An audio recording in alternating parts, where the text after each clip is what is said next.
talata po na aking ilalahad sa Mateo 6:24 hanggang 29 po. Sino ang dapat nating paglingkuran? Ang Diyos ba o ang kayamanan? Walang taong nakakapaglingkod ng sabay sa dalawang amo, sapagkat kapupuutan niya ang isa at iibigin ng ikalawa. Kaya'y maging tapat siya sa isa at hahamakin ang ikalawa. Ganun din naman, hindi kayo makakapaglingkod ng sabay sa Diyos at sa kayamanan. 25. Kaya sinabi ko sa inyo, huwag kayong mag-alala tungkol sa inyong buhay, kung ano ang inyong kakainin, iinumin, o susuotin. Kung binigyan kayo ng Diyos ng buhay na siguradong bibigyan din kayo ng mga pagkain at isusuot. 26. Tignan ninyo ang papawid. Hindi sila nagtatanim o nag-aani, nag-iipon ng pagkain sa bodega. Ngunit pinapakain sila ng inyong amang nasa langit. Hindi ba't mas mahalaga kayo kaysa sa mga ibon? Sino sa inyo ang nakapagpahaba ng kanyang buhay ng kahit isang saglit sa pamamagitan ng pag-aalala? 28. Bakit, bakit kayo nag-aalala tungkol sa pananamit? Tignan ninyo ang mga bulaklak na tumutubo na parang hindi sila nagtatrabaho o naghahabi. 29. Ngunit sasabihin ko sa inyo na kahit si Solomon ay hindi nakapagsuot ng damit ng kasing ganda ng mga bulaklak na ito sa kabila ng kanyang kapangyarihan. Praise God, purihin ang Panginoon. Sinasabi po sa verse na ito na pinapakita po na hindi tayo makakapaglingkod sa dalawang Diyos, sa pera at sa Diyos. Hindi natin sila pwedeng pagsabayin.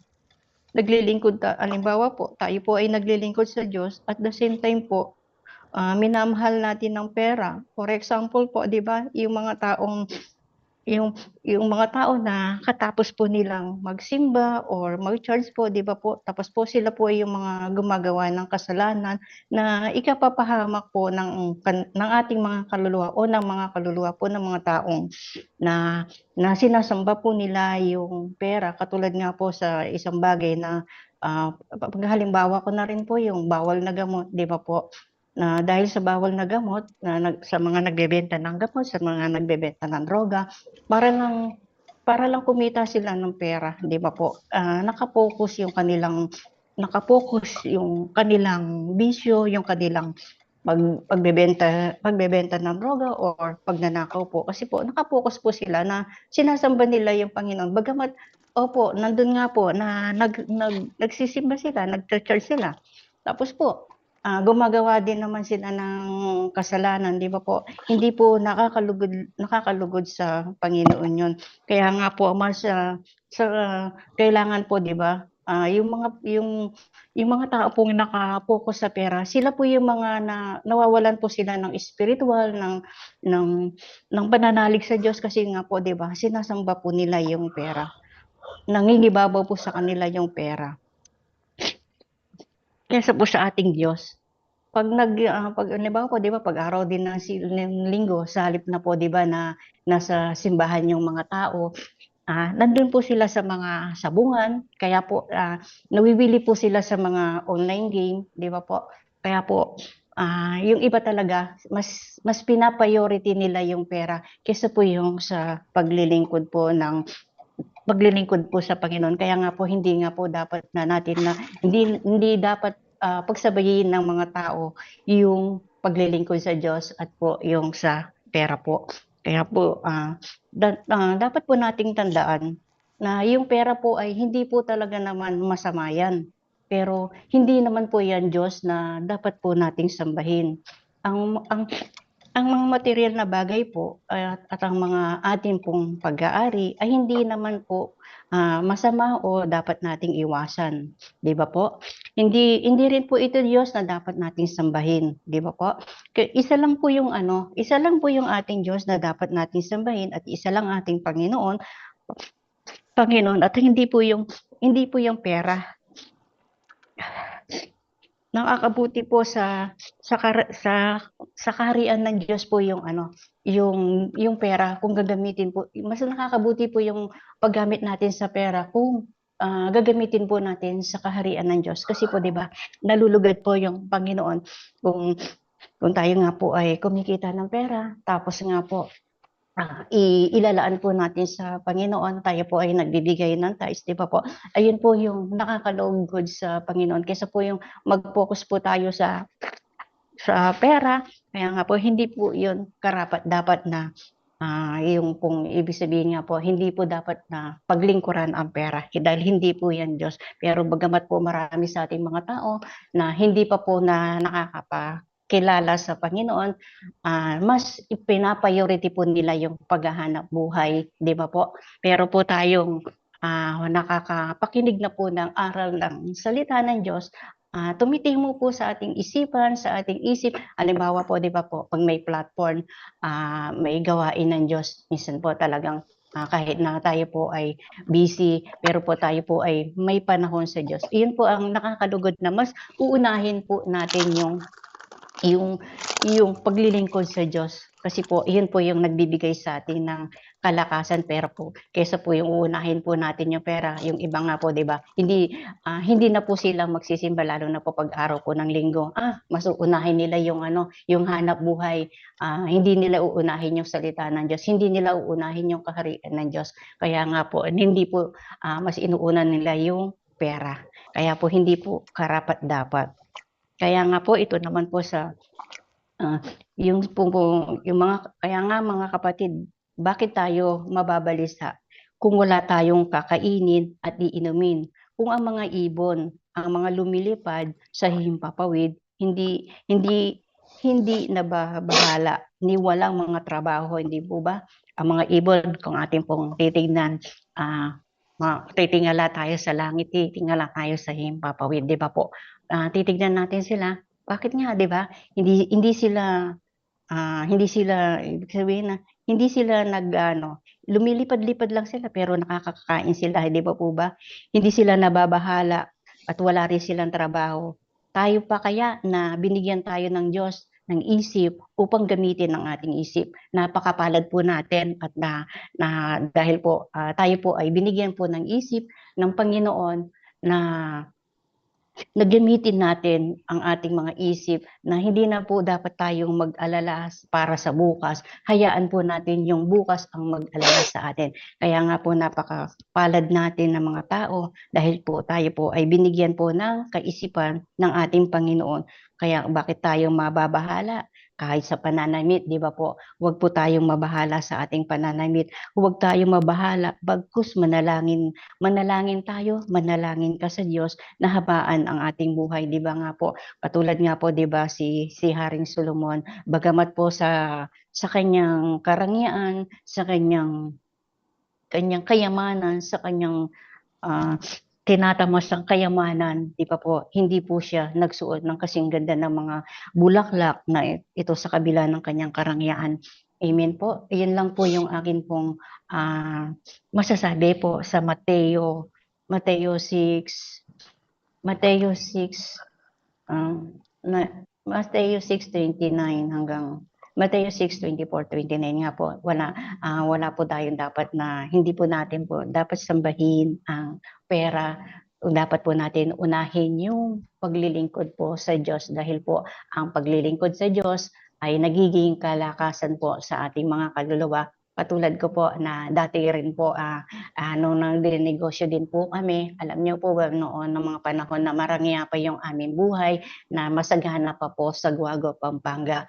Minsan po dahil nga po sa sobra naming busy, mas inuuna po namin yung makapunta sa palengke po ng Guagua. Mas inuuna po namin yung paghahanap buhay, pag-aasikaso ng paninda. Nakakaligtaan na po namin yung unahin yung Panginoon. Kaya nga po siguro nga po pinalo kami ng Panginoon dahil sa kabila ng mga karangyaan na amin pong natatamasa noon ng mga panahon na yun, nung 1990 po, talaga naman yung sagana po, yung amin pong biyaya, talaga pong nakapagpagawa po kami ng bahay at nakabili po ng sasakyan, nakabili po ng lupa, dahil po sa inuna po namin ang pera.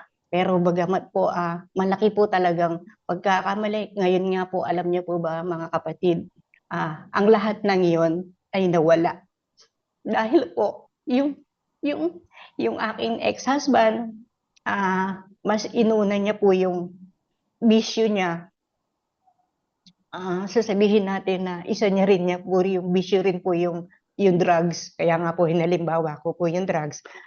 Yung pagbebenta ng drugs, nagbebenta rin po siya noon ng mga panahon na yon. Kaya po tunay nga po na mas inuna namin yung sarili namin kasiyahan.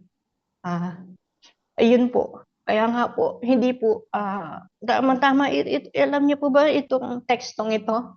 Na nakapaloob po yung kasaysayan ng buhay ko, ng buhay ng aming pamilya.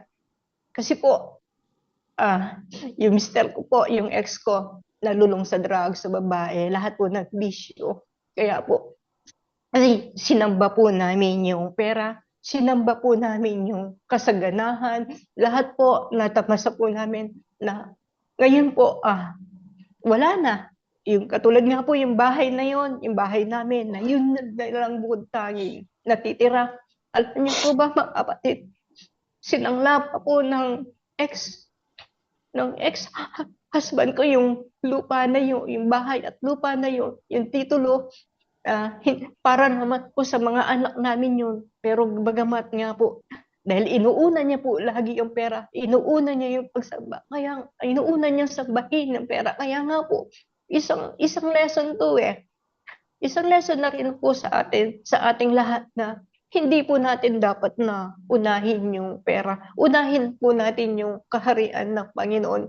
Bagamat hindi ko sa totoo lang, nahihirapan po akong ano yung ex-husband ko about sa pagsalita ng Diyos dahil sinasabi niya marunong siyang manalangin na taliwas sa mga ayaw ko na lang po magsalita. Sabi ko, Lord, ikaw na yung bahala sa kanila. Kaya nga po, isang aral talaga po ito na hindi po natin dapat sambahin po yung pera at po yung unahin po natin ang kaharian ng Diyos. Kasi pag inuna po natin ang kaharian ng Diyos, di ba po mga kapatid, bakit pa tayo mangangamba? Bakit pa tayo mag-iisip na sa ating kakainin, sa ating pananamit, makontento tayo kung ano yung meron tayo. Ipasalamat natin sa Diyos kung ano yung kaya nating gawin, yung wag tayong mainggit. Mag-focus tayo sa buhay natin. I-focus natin yung sarili natin. Wag tayong pumokus sa salapi. Dahil nga po, pag tayo po talaga ay pumokus po sa salapi, praise God, talaga po, sa totoo lang po, pumokus po kami ng ex-husband ko sa salapi. Naging marangya. Alam niyo po ba, doon sa baryo, sa Mapalad, yung mga anak ko na lang, yung ex-husband ko, alam niyo po ba, ng mga panahon na sagana kami dahil sinamba namin ng pera, dahil sa nagpepenta siya ng droga.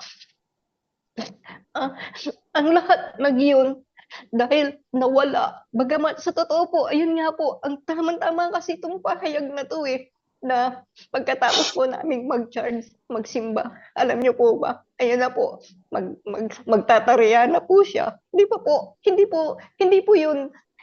po yun nakakalugod. Tapos kwentahin namin ng ex-husband ko ng mga panahon na yun na pagkwentahin namin, wow, ang dami pera. Ang dami, 'di ba po? Tapos yun pala, sa isang iglap, lahat po ay babawiin po ng Panginoon. Lahat po nawala. Kaya po, hindi po natin po dapat sambahin ng pera. Mas unahin po natin yung kaharian ng Diyos. lang po ang masasabi ko. Kasi nga po, talagang sabi ko, Lord, talaga namang hindi masama ang kumita ng pera, pero hindi rin dapat na sambahin natin yung pera. Dahil po maraming mga tao na naliligaw ng landas, maraming mga tao na mas inuuna yung pera, maraming mga tao na negosyo muna bago yung paninda. Pero bago ka po magnegosyo, di ba po, unahin mo muna yung Panginoon. Um, kahit na busy tayo, alam niyo po ba, sa aking anak na si Rachel, naghahanap buhay siya, na sabi ko, na pwede ka naman makinig eh. Pwede mo naman unahin yung Diyos. Alam niyo po ba, ang sabi niya, nanay, sabi niya, nakikinig naman ako, nanonood naman ako sa YouTube, sabi niya, nag-ano naman ako sa FB, sabi niya kung gano'n. Sabi ko, oo, nandoon na tayo na, pero mas maganda yung makapakinig ka na sumasali ka sa mga platform. Sabi ko, inaanyayahan kita, pero hindi ka nakikinig. Hindi ko na po, minsan, alam niyo po ba, mga kapatid, minsan po, hindi ko na alam yung gagawin ko na paano ko uumpisahan. Sabi nga po, di ba, tayo po nakapagpakinig na ng aral ng salita ng Diyos, na lagi akong nasa mga platform, pero ang minsan ang kinakasakit ko ng loob, bakit inuuna nila yung pera? Bakit mas pinapahalagahan nila yung salapi kaysa yung paglikuran po natin o paglikuran nila yung Panginoon. Nakakalungkot po isipin, nakakaiyak, bagamat sumasampalataya ako na may Diyos na hipuin yung aking mga anak. Umpisa po muna sa mga anak ko kasi po yung ex-husband ko, napakahirap na pong ituwid yun eh. Pero wala nga pong imposible sa Diyos. Alam niyo po ba, hanggang ngayon, ang nakakalungkot pa, marunong manalangin yung aking ex-husband. Pero alam niyo po ba, patuloy pa rin po siya sa droga. Patuloy pa rin po siya nagbebenta ng droga. Bagamat small time lang po siya ngayon. Yun po yung nakakalungkot. Kaya nga po, in-example ko nga po na sa unang-una kong pahayag na ano nga ba ang dapat unang sabihin, di ba po, ang pera o ang Diyos ang inuna po nila hanggang ngayon. Inuuna po nila yung pera. Bagamat po nagpipray sila, nananalangin sila, marunong silang manalangin. Pero nakakalungkot, mas inuuna po nila yung pera. Yun lang po. Naiiyak po ako. Maraming salamat, Panginoon, sa Mateo. Yun po, Panginoon, sa 6:19-20 po. Sa Mateo, sa talatang ito, Panginoon, na hindi po namin dapat po unahin yung pera. Mas dapat po naunahin ka. Dapat po nauna ka mong naming paglingkuran. Nawa, Panginoon, yung mga pinahayag ko pong salita na mula po sa aking bibig, Panginoon. Nawa po, Panginoon, na maging kalakasan, maging lesson din po sa aming lahat. Hindi lang po sa buhay ko, kundi sa buhay po ng mga nakapakinig po rito sa platform na ito, na dapat po unahin po paglingkuran ka, hindi po yung pera. At huwag po tapos sa pananamit, huwag po mag-alinlangan dahil po sa ating mga pangangailangan. Mayroon po tayong Diyos na tatakbuhan. Mayroon po tayong Diyos na lalapitan. Basta lang po yung manalig tayo sa Kanya, sumampalataya po tayo sa Kanya. Dahil nga po, siya po yung magbibigay ng lahat ng ating mga pangangailangan. Katulad ng mga ibon na hindi man sila naghahanap buhay, hindi man sila nagtatrabaho, hindi man sila nag-iimpok sa mga bodega nila, pero pinapakain sila ng Diyos. Tayo pa kaya na may sarili tayong isip na kaya nating magtrabaho. Kaya dapat nga po na pangunahan natin ang Panginoon bago po yung salapi. Maraming po salamat. Amen po. Purihin po ang Panginoon. Amen. Thank you po sa buhay mo po, Sister